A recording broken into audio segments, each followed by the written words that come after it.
much. Ladies, I'm so excited about this panel that we're about to do because I think that we're all going to get something from it. It is the I Am Not Your Superwoman panel, and we're going to talk about it because it seems like we have to do all the things all the time, and we're going to figure out how to make it work. So I'd like to welcome to the stage our panelists, Miss Erica Campbell.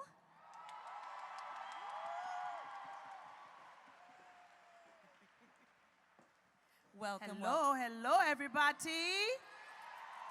Hey. Where shall I go? You can pick your seat. I'll sit First here. up, you get to pick your seat. Next, we'd like to welcome to the stage comedian extraordinaire, Miss Luenell.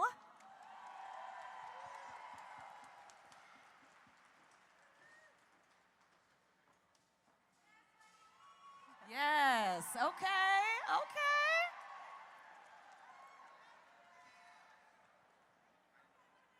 Local entrepreneur, Lesleigh Mausi.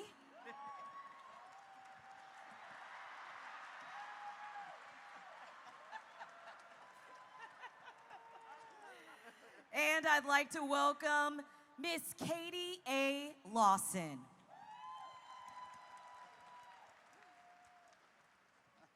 Welcome, welcome.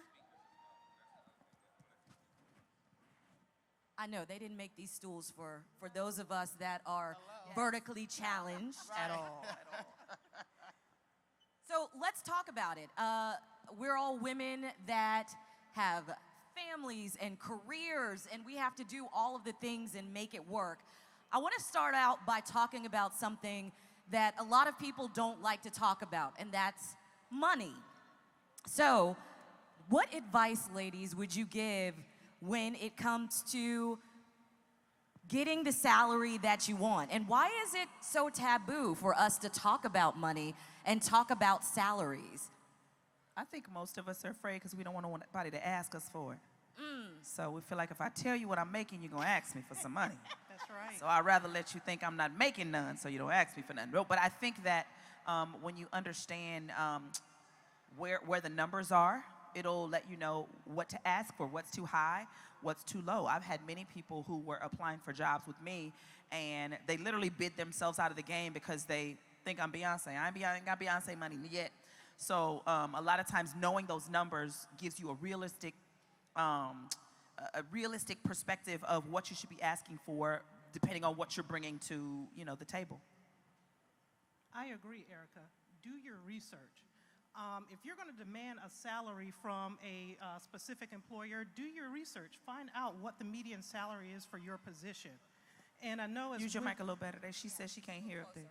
And I know as women, sometimes we're underpaid, a bit underpaid. Ooh, say it louder for the people in the back. I don't think they heard you.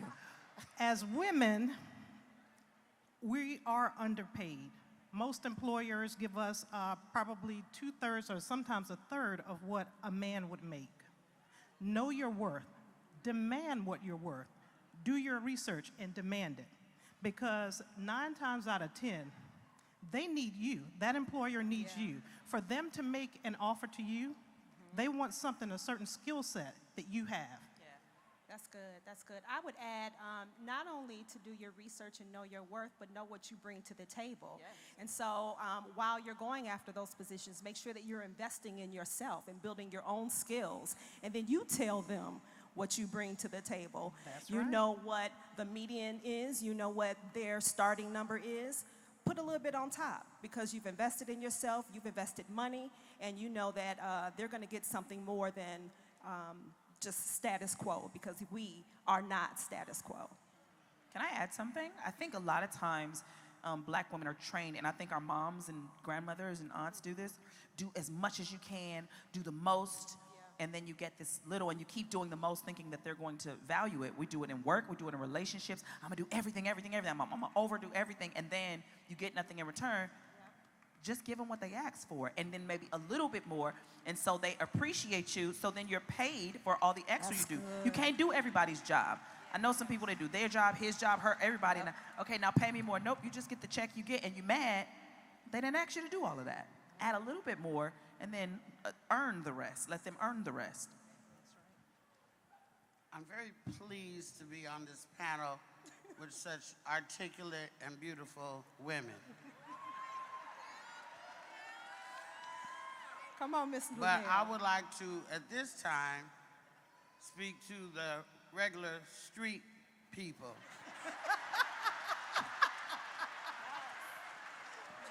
Go ahead, Ms. Luenell. And what I would say in regards to the question that you posed is, if you want that money, you better be able to back it up. Don't ask for money when you don't deserve it. Right. You better be the best at what you're doing, and then you can demand that, and the public or whatever industry you're in will negate that, because it's evident. You don't always get it because life ain't fair. Right. You can put in all the work you want and still be underpaid. So what have we learned? And nobody never got rich working for nobody else. Start your own business. Hello. Be your own boss. That part. Hello. That's right. You Be hit your the own nail on the boss. head. That's what we all need to do. And I think that we've got some seminars happening in the concourse today to talk about that, because that's really where it's at. So let's talk about doing all the things, right? How do you all manage it all? The family, the everything. How do you get it all done? Are there tools, trips, tips, tricks that you want to offer? You know, I think for me, I have to recognize the season that I'm in. Sometimes my season doesn't mean that I can do everything. And I have to give myself grace with that. You know, thankfully, very soon I will be an empty nester after this year, right? And then we'll see what you do. That's when I'm gonna drop it like a tide. I'm back that thing up. I'll have time to do that. But no, if we just recognize the season that we're in, every season doesn't require us to do everything. And I think that takes wisdom on our part. And grace, we have to show ourselves grace. You know, Lesleigh, you can't do everything right now. Say no. It's okay. I would agree 100%. I have 3 kids. My 17-year-old is going to Spelman next week. I'm excited about that. Yeah, that's crazy. Trying to process knowing that I wear a lot of hats, but I don't wear them all at the same time. Right, You know, right. when I'm singing, I don't have to worry about radio. When I'm at church, I don't have to worry about, you know, so everything is different. If I have a list and I don't get everything on my list, I don't beat myself up. I'll say, we'll push it to tomorrow, giving myself grace in that area, taking moments for myself to breathe. Having a good team around me, you know, meaning my husband, my kids, they give me moments when I need it. I don't know. I mean, and even with all of that, you still be stressed out. I was in therapy yesterday, child. I ain't trying to front like it's all good. So we all be overwhelmed trying to figure it out, you know, sitting there breathing in the corner like, but I'm grateful for every door that God has opened for me. And the scripture says, the blessings of the Lord maketh rich and addeth no sorrow. All right. So I'm always like, Lord, I don't want to be stressed out by what you blessed me with. You know what I mean? Let me meet the deadlines. Let me get it done. But let me be realistic with myself when I need to take a moment and take time for my kids and my husband and, you know, and all the things that I have to do. But I don't have to do it all at one time. And so that's what keeps me from being overwhelmed sometimes. And Erica, I'm actually learning that at this particular point. So y'all pray for me. I had a child later in life, so I have a 6-year-old. God bless you. The whole audience. And a 6-year-old boy at that, a boy. God bless you. So y'all just pray for me real hard now. Yes. After this is finished, everybody come lay hands on me, all the Oh, mothers in the got room. you. Come lay hands on me, I'm gonna need it. I'm just gonna let you know. Oh, but that night. Yes. Oh, you wasn't thinking about that night. Miss Luenell, I sure wasn't. I got something for you. You got to come to my show. You got to come to my show. Okay. But being a business owner, it does allow me a lot of flexibility to be there for my family. Because sometimes I have to shut the business down and say, you know what, I have a team, and I have a wonderful team. Samantha, my office manager, she's here. She knows how to run that office without me. There's Samantha. There's Samantha. And so sometimes I have to hand it over to the team and say, okay, I have to go do family time. I have to be there for my son. And even at home, I have a team. I'm a single parent, but because of COVID, my mom moved in with us. And so my mom is part of my team. My mom makes sure that everything in the house is actually together. And I'm not ashamed of it, y'all. That's right. You get help anywhere you can. Absolutely. My mom does my laundry. Shouts out to Julia Go have Walker. somebody. Tell her to call my mama. I sure will. Well, I just want to add that I'm a single parent. I am an only child, and I went through a period with my mom where she had dementia and Parkinson's, and so I was the only person taking care of her. She was an only child, so she didn't have siblings, and my grandma was 93 in Charlotte, and I had to smile and be on the radio every day, right? So what I did was, sometimes you just have to throw money at the problem. Sometimes it's money you don't have and you gotta pray on it and figure it out. But I was like, I can't do it all. I can either go see my mom in the assisted living and pick my child up from school and cook, or I can clean the house. I can't do it all. So I just had to pay somebody to clean the house and let it go. You know, so sometimes you just gotta figure out how to do it. I was trying to do it all. And then when I almost fell out, I was like, okay, so maybe I can't do it all. Maybe scrubbing the tub is not a priority this week. So you get the help where you can, just like you were saying. Get the help where you I can. think sometimes we think washing dishes and scrubbing toilets makes us a good person. Like, I'm What? better because I did this. Right. You know what I mean? Like the Because things that's that what you do. got growing That's- up. You know, Oh. a woman has to do this, and this, right? And if you don't do those things, you feel less than. Right. Well, Well, maybe you're administrative and you don't wash clothes. It's fine. Well, You shine where you shine. I would like to say that you can do it all, but you can't do it all well. That's right. Something's gonna suffer. You're not gonna make all them basketball games and ballet recitals. That's the sacrifice. And if you have a sick kid at home, do you stay home with your sick kid or do you go get that bag? You gotta go get the bag. How you gonna take care of the kid? So you just can't beat yourself up about it because these kids, let me tell you something. I done missed a whole bunch of activities my daughter did, but I paid for her whole college education and she ain't got no student loan debt. So she better not say nothing to me about nothing. I'm sorry.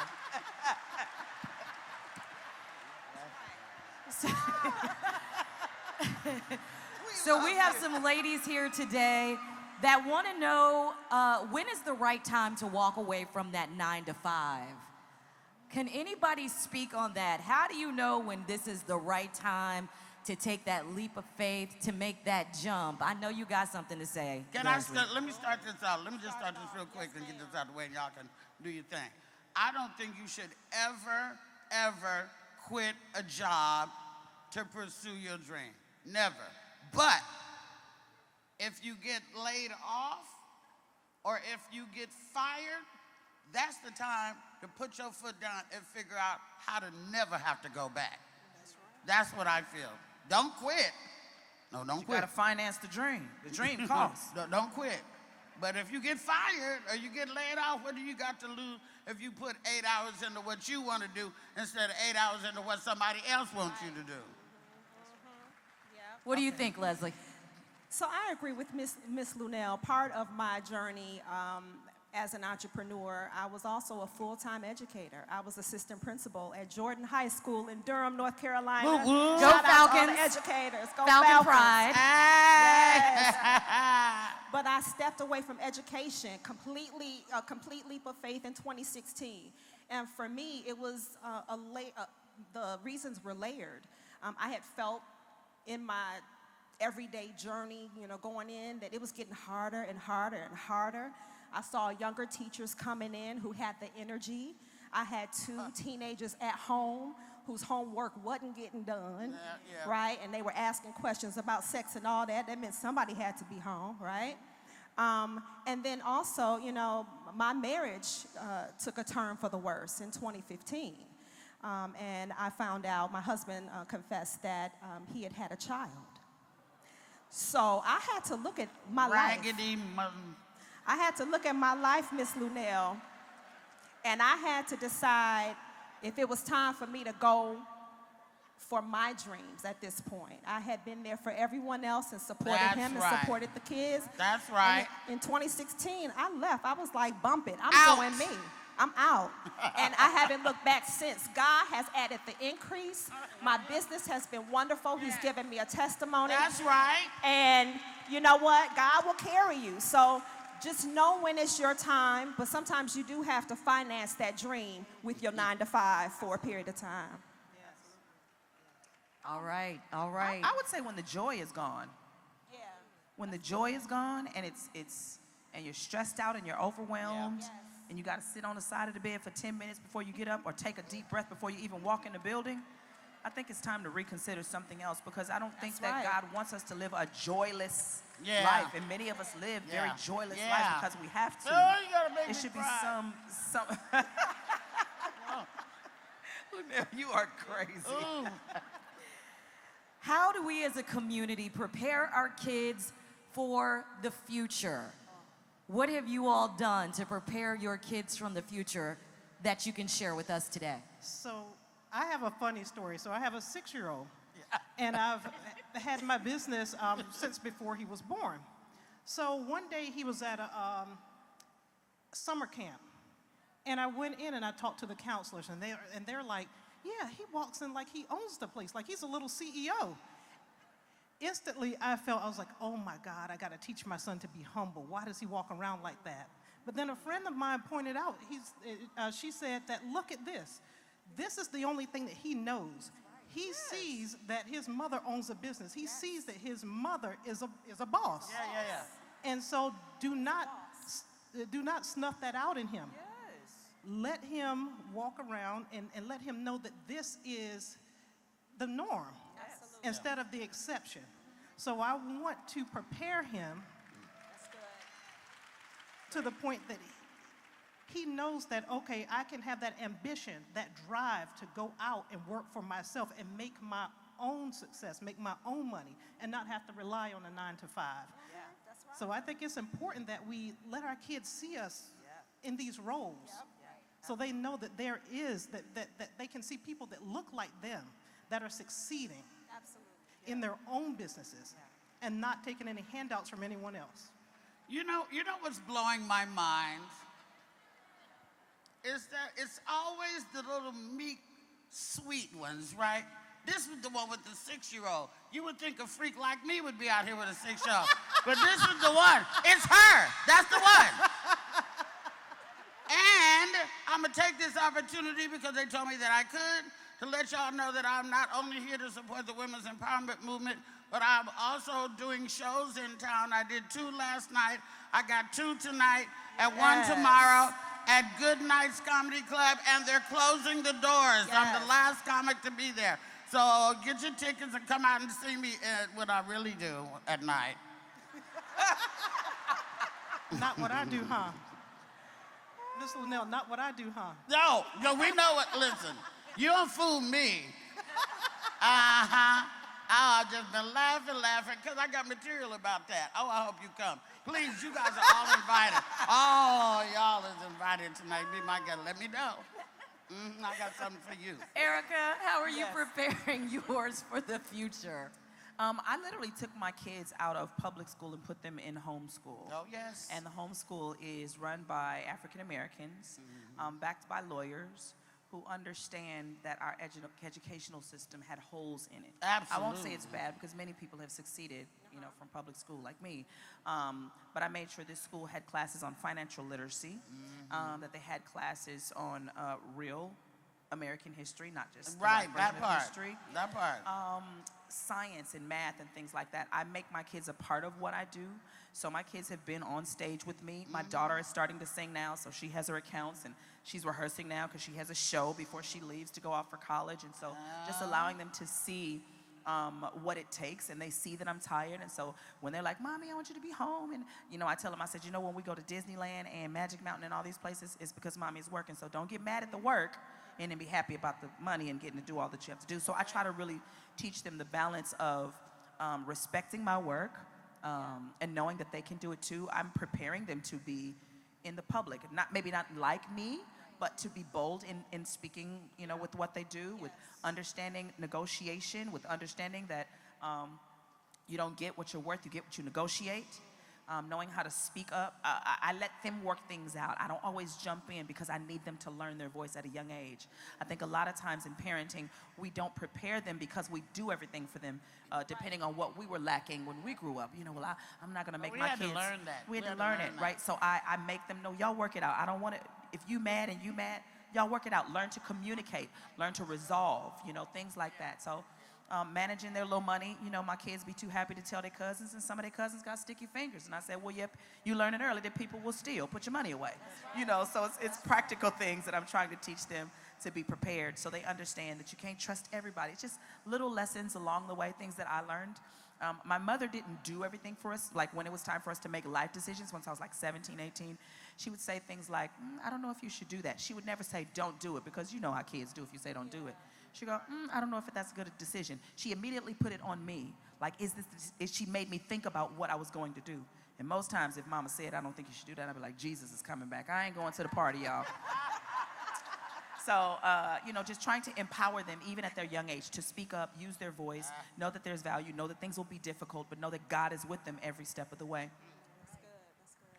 What about you, Lesleigh? I have a 21-year-old son at Morehouse, and he will be a senior this year. And for him, you know, he really has done it on his own. I think he has seen my husband and I at work and running our business, and he would rather do it himself. So I will look on Instagram and see him doing things, and he didn't call and say anything, and it's wonderful things. So for me, I step back and give him his space. Let him make some mistakes. Let him come and ask for help. I'm always there. He knows we're there. But he really wants to do things on his own. And I think that there's some value in that, especially for young men. I also, I allow them to take accountability. You do something wrong, or you spend all your money, then you don't get to get your hair twisted or braided next week. You're going to look just like how you look because you spent all your money. But I think just giving them space to make some mistakes helps to prepare them for the real world. But as an educator and us as a community, I think it's important for us to provide internships, especially those of us who own businesses, to provide internships for the young people in our community. That helps them get started in the workforce. It prepares them for real life. And sometimes it's just things that I can't get across to my kids as mama. My husband can't get across. Let me ask you a question. Yes, With ma'am. the internships, Yes. okay, do you or do you not get paid when you are an intern? So, it all Because depends. these kids, they want to get paid. They do want to get paid. Even during being an intern. And I don't think that's right. They do want to get paid. But here's the thing. No, you're selfish. Well, here's the You thing. got to learn. When we were interns, That's true. you didn't pay to be an intern. That's true. didn't get paid. So we don't offer paid internships. My Amen. husband and I own the Art of Cool Amen. Music Festival. So we have students come and work the festival. But sometimes they won't know, but at the end, they'll get a little something. You know Yeah, what I 'cause mean? Based on what you put out. So, no, it's not a paid internship. And you're right. They I come just in wanted wanting to and clarify expecting for the stuff. kids. Yeah, expecting things. You don't get paid for internships. That's right. And you don't get a trophy Right. for playing every sport and losing, right? It's just, If you sniffing up behind Diddy, he's not going to pay you for that. You better learn that's right. and soak up that information. I got a kid, real quick. My daughter is 26 years old, so I'm right behind you, sis. And she went to San Diego State University and majored in dance fine arts. She's currently on tour with this girl named Coy LeRae, and through dance, my daughter started praise dancing in the church. That's where she started dancing at. And luckily, her grandmother kept her in dance even when I wasn't able to, and she had a passion for it, which once again, find your passion, see if you can get paid to do that. And she doesn't have to be like my daughter, be like, I don't know what I'm gonna do with my life. She just went to Australia and Dublin, Ireland, and Portugal, and she's on her way to Canada today. So I thank God. And you wouldn't think I got a great kid, but I do. In closing, are there any words of wisdom that you want to leave with these ladies that are trying to do it all, trying to figure it out, trying to make all of the things happen? Just one last thought. I think it's important for you to know what season you're in. I think you need to remember that no is a complete sentence. We have seasons for no and seasons for yes. So it really is going to require discernment. We need to make sure that we are connected and aligned with God so that we know exactly. He can download to us. Holy Spirit can tell us what to do, because that's how he is. That's what he'll do. And also, just recognize how much power you have. I know I dropped a bomb early on, but let me tell you, I'm still married to that man. We celebrated 23 years of marriage in May, and I'm a bonus mom, and I am proof of the power of forgiveness. So you really don't know the power that's inside of you until you put it to work. So make sure you harness the power that's inside of you. Erica? I would say, I can do all things through Christ that strengthens me. Yes. Greater is he that is in me than he that is in the world. Yes. No good thing will God withhold from me. Yes. Right? What's my one that I say all the time? All things are possible to them that believe. So I ask myself, Erica, what do you believe is possible? If all things are possible to them that believe, then my key to success is believing in me first. Yep. Amen. Miss Luenell? First of all, I feel like you shouldn't do anything unless you feel like you would die if you don't do it. Find out what you're passionate about, and if you're going after your dream, make sure that it's not a dream. Make sure you're the best, one of the best of what it is you're trying to do. And yeah, you're going to have days that you cry. You're going to miss them kids. They're going to be sick. You're going to be gone. You can't be everywhere. We don't have a clone. But forgive yourself and keep going and just keep going and just keep going. And don't let nobody stop you. And you can get what you want if you just don't stop. Don't fucking stop. I'm sorry. That's it. I almost did it. Dang, You were this close. You were this close. I'm sorry. I'm sorry. I'm praying for you, Luenell. I'm praying. We're going to lay You almost hands made on it. Miss I Luenell right almost now. made it. Dang. Come see the real deal tonight at Charlie Goodnight's. What you got for us, Katie? Oh, man. So, and I don't know, I'm feeling led to say this, to tell you just a tad little bit of my testimony. Amen. Because it will help someone out, and I just pray that it bless someone. Amen. 6 years ago, well, 7 years ago, 7 years ago, I was pregnant, had a business. Every bank account that I had was in the negative. I only had $1 in my pocket. I sold that $1, and I believed God. And look at where I am today. Wow. Look at where I am today. Amen. Trust God. Yes. Trust God. Trust God. Get into your word. Yes.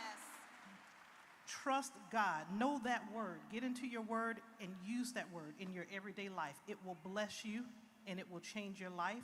Listen to the Holy Spirit and he will lead you and guide you to all truth and understanding. All right.